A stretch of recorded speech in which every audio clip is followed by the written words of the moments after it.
Hello and welcome back to my writing vlog series. This is vlog number 7. I am filming this on the 22nd of May 2025.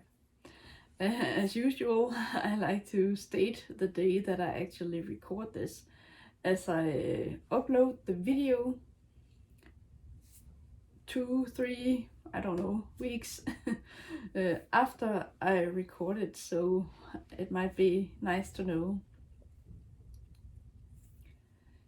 Since the last writing vlog, I have managed to catch up a bit. I didn't write in the weekend like I said in the previous writing vlog that I hoped I would do.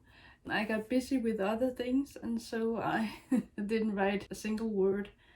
I have managed to catch up a bit of the words I was behind with, but that's because I wrote a chapter Monday and a very long chapter Tuesday that I will split into 2, and then I wrote a chapter yesterday and a chapter today. That means I only need to write 2 chapters one other day. I don't think it will be today. Maybe I will write an extra chapter tomorrow, or maybe I will get to write a chapter, maybe 2 in the weekend. I only need to write 5 more chapters, I think, if I'm going to end at exactly 30 chapters. Things might change in the editing process and I might combine chapters or remove chapters or add new ones. I don't know what it will end up, but I like to shoot for a specific word count goal as well as a chapter goal, so I can plan my time. I like to write 1 full chapter every weekday, and sometimes I don't get to write anything at all, and other times I write 2 chapters. I'm glad that I got to write a very long one that I can split last Tuesday. What I have written since writing vlog number 7 is that I wrote chapters 21 to 25. If I'm going to end at 30, it's 5 more chapters, but I've got a feeling that I won't be able to finish the story entirely at 30 chapters, and then I might get to write 32 or maybe more than that. I don't know. I don't really know how I'm going to end the story. I have 2 different endings in mind, but let's see if I go with one of those. It might be that I decide to write a completely different ending than the ones I think I will write. I would like to write either a happy ending or a semi-happy ending with a twist. I'm not quite sure. Maybe, as I said before, I will write something entirely different. It depends on the story and where it's going to go. I don't quite know what the rest of the very last chapters will be, but I have when I wrote the chapter last Monday, I didn't know what I was going to write that day at all. Maybe that's part of the reason why I didn't write anything over the weekend. Maybe it was too hard to get back into, and so I postponed it, and then Monday I had to write something, and then when I opened the document I sat for a while and considered what should happen in this chapter. And not only did I figure that out, but I also got ideas for the next 2, 3, 4 chapters, and that means that the chapters I am writing at the moment have been not outlined completely, but I had an idea of what the chapter would be about before I started writing. So that's nice as well. I like to have something to shoot for instead of opening the document and it's like a completely new story, because I kind of wrapped up some of the story in the previous chapter. So that's always fun. I like to write blindly, not literally blind, but I like to write without knowing where it's going, but I also like to have an idea what the story will be about, or what the chapter is going to be. Then I have something I can shoot for. These chapters that I've written since the last writing log amount to about 17,500 words. In the previous writing log, the chapters I have written for that amounted to 17,400 words. So that just shows that the chapters I'm writing at the moment are generally longer than the ones in the beginning, but these 5 chapters are just about the same length on average than the previous ones. So that's nice to know. As I said, I'm still a bit behind, but I'm only behind with about 1,500 words. So that should be manageable. I should be able to catch up. In total, I have now written almost or about 78,400 words. I'm getting closer to the finish line, but as I said in earlier writing logs, I aim for 90,000 words. That's an okay length. For some novels, it's okay that they go longer and even longer than 100,000 words. But for most genres, it's best to not go over 100,000 words. Genres like fantasy, urban fantasy, and sci-fi, and maybe other genres as well, are more prone to go over 100,000 words because there's a lot of world building. There isn't really that much world building in this story because even though it's urban fantasy, I think it's urban fantasy, but it's also a bit mystery, and for a moment it almost turned into a murder mystery, a whodunit. I didn't want to write a whodunit, as I said in the first writing log, because figuring out who murdered someone or who did something it requires a lot more planning, and for this I am pantsing, so I didn't want to write a murder mystery.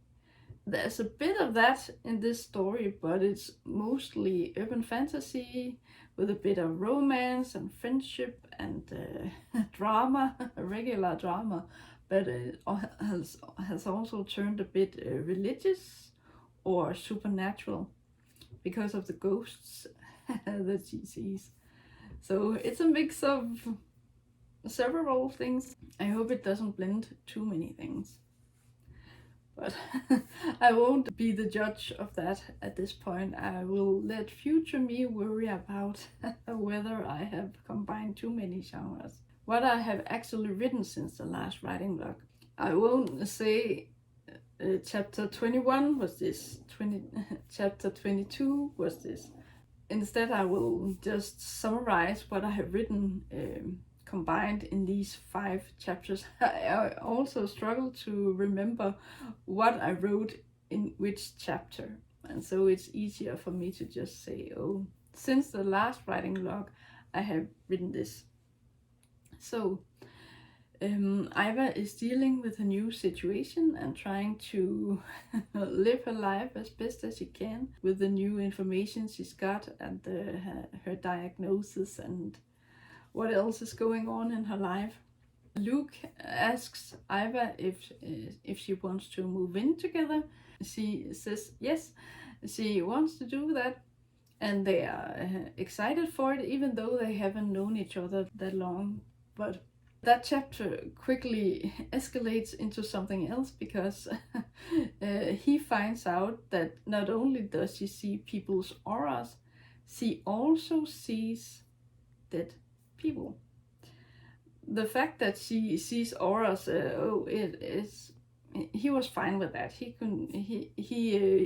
just, I think he put that down to it being because she hit her head, but for some reason he can't accept that she sees ghosts. So they break up, and that's that's not good. I hadn't planned for them to break up. I had actually planned for them to stay together for the entire story, but I don't think they will get back together. We will see. And then Richard shows up. He is Iva's dead boyfriend that she can't really seem to let go of, and he can't let go of her either, and so he keeps hanging around. They talk, and Iva decides that she better call the doctor and demand some answers. She has waited to hear back from the doctor, and he hasn't contacted her. At least that's what she thinks. She calls him, and then he asks, "Oh, didn't you get my letter?" And then she's like, "I didn't get a letter." And she, "Oh, maybe I should check my mailbox." And when she does that, it turns out that there's actually mail for her, and there's only one letter, and it's from her doctor. The point of the letter is to let her know what he has found out so far, and he believes that it is cancer she has got, and it's a question of getting rid of it as fast as possible. And so she is offered a spot in a clinical trial. He tells her that it's risky and that they are not sure whether the effects will be worth it. It's always a bit risky to be one of the first ones to get a new kind of treatment. She says no to that because she isn't willing to gamble with her life, but she agrees to the surgery and the chemo after the surgery. And that's the thing about the letter. She tries to let this go and move on with her life, and there's nothing she can do except wait till Friday, and where she will, the following Friday, where she will get the surgery. Until then, she can't do anything about it, and she tries to put her mind off of it and think about other things. Shelley, her dead colleague, shows up and she wants Iva to find out who killed her. So that's a bit of a twist, but Iva does that. This is the thing about the murder mystery, the whodunit. I didn't want this to overshadow the rest of the plot, and so I had to get this over with pretty quickly. And so I decided to make it a bit easy for Iva to find out who killed Shelley.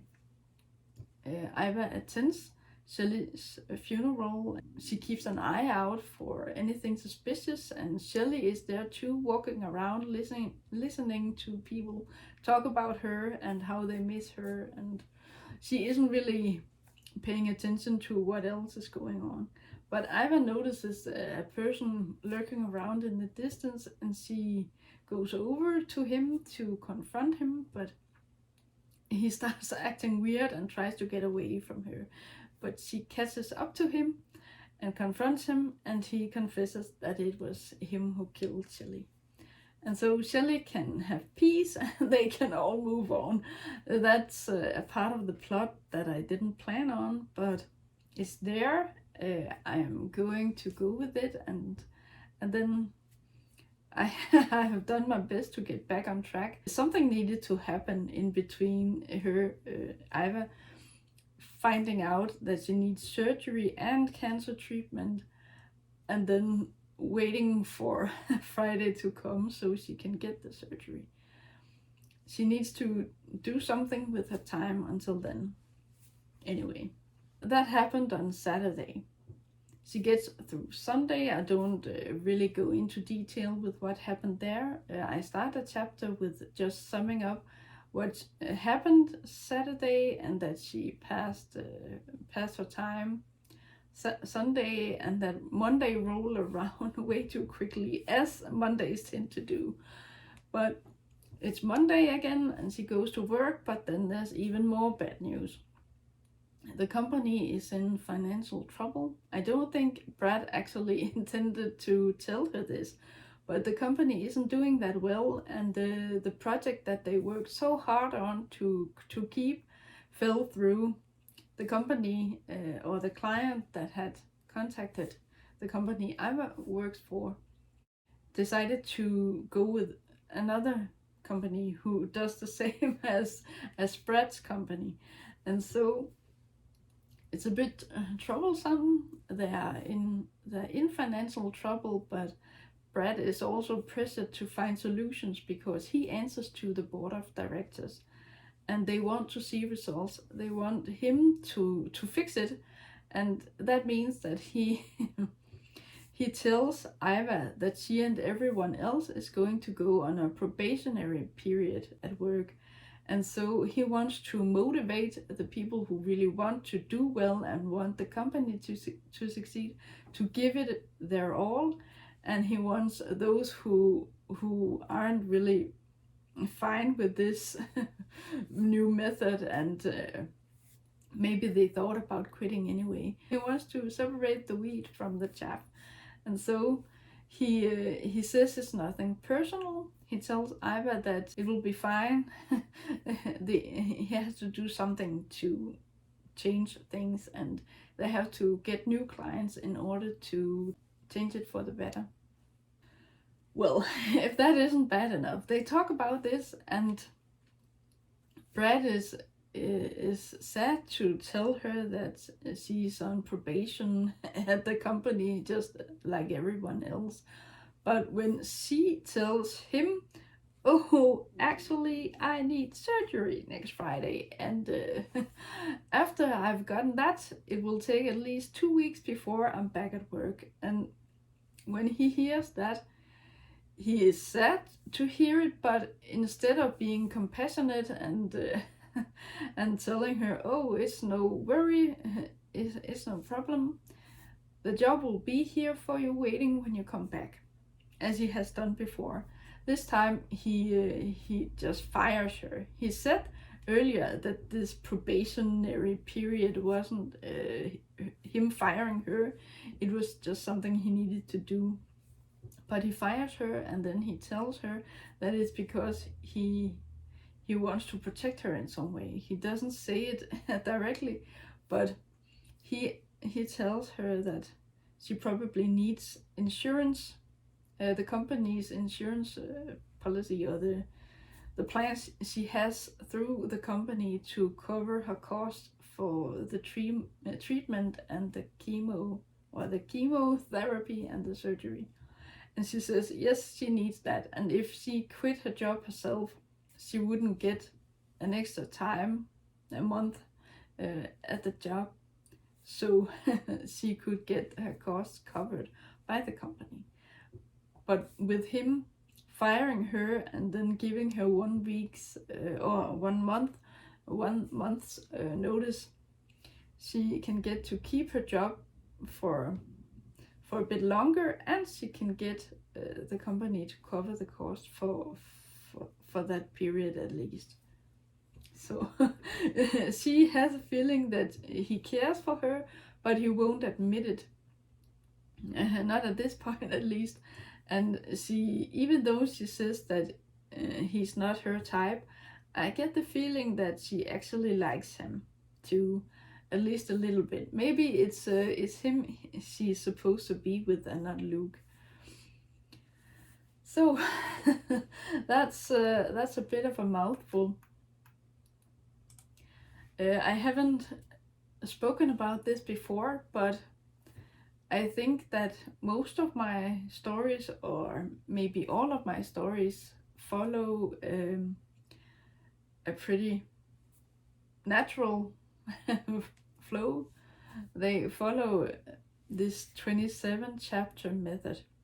One plot point is for each chapter, and there are 3 acts, and each act can be divided into 9 chapters.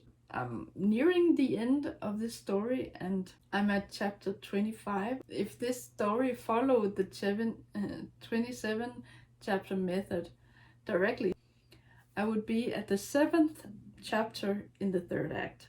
That means that I would only need 2 more chapters to reach the goal, to reach the finish line, but I'm not there yet.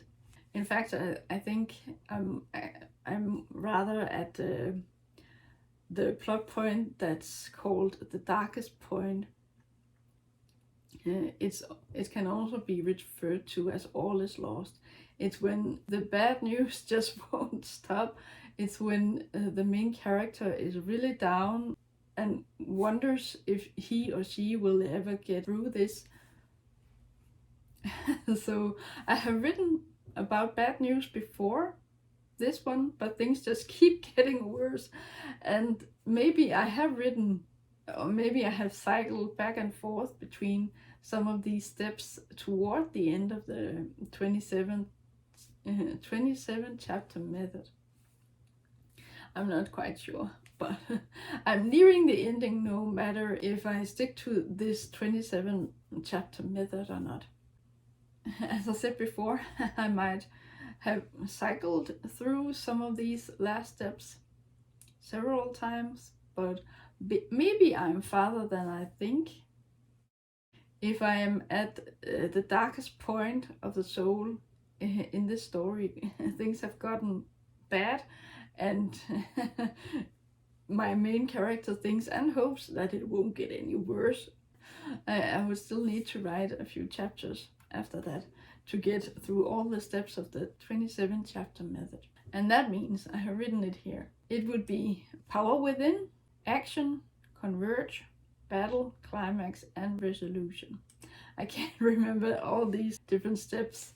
As I said before, I'm nearing the ending, and I think I won't need that many chapters to finish up the story, regardless of whether I follow this 27 chapter method or not.